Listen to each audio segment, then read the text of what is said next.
Thank you, Lauren, and thank you to the ARC and the MDDC for inviting me to be here today with all of you. Next month will mark 2 years since I entered the State House with a group of parents from Mass Families Organizing for Change Leadership Series. I was a mother, desperate to improve the quality of life for my daughter Ayla, who was 2 at the time, and very sick.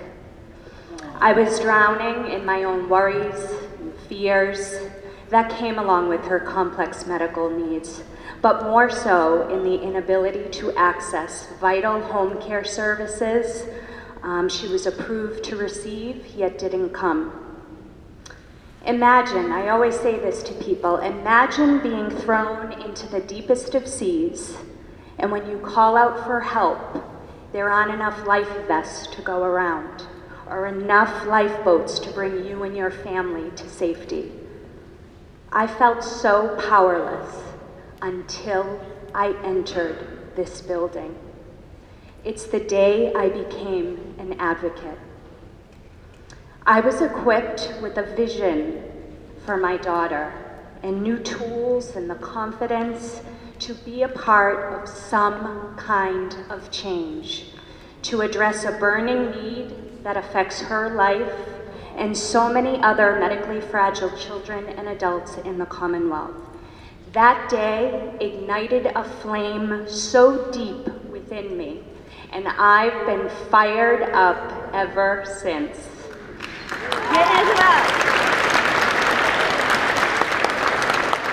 I'll never forget a moment I shared with my Ayla shortly after her heart surgery. I put my index finger in the palm of her tiny hand. We locked eyes, seeing past all the tubing and drains.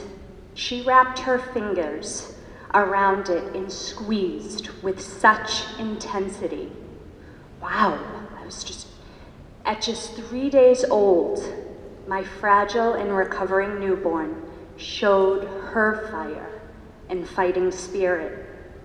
That energy moved me, it strengthened me, it gave me hope that things would be okay and work out. You see, we all have this in us, this fire.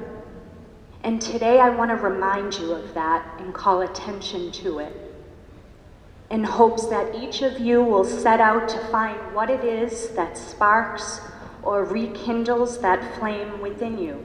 Because when it happens, it's an unstoppable force. You feel you can move through anything. No hurdle is too high. No matter what your life circumstances are, in that moment you find a way.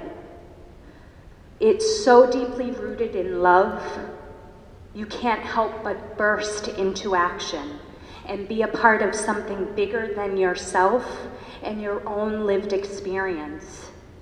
There is no greater time to awaken your inner fire and unleash that advocate in you than when your life or the life of a loved one depends on it.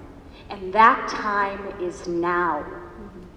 Yes, we face, actually I'm counting on all of your flames, and more importantly, the disability community is counting on them, because it's in our collective energy, strength, and spirit where I believe the resolve lies as we blaze through every obstacle that aims to unravel and weaken the civil rights of people with disabilities that so many before us have fought so long and hard for.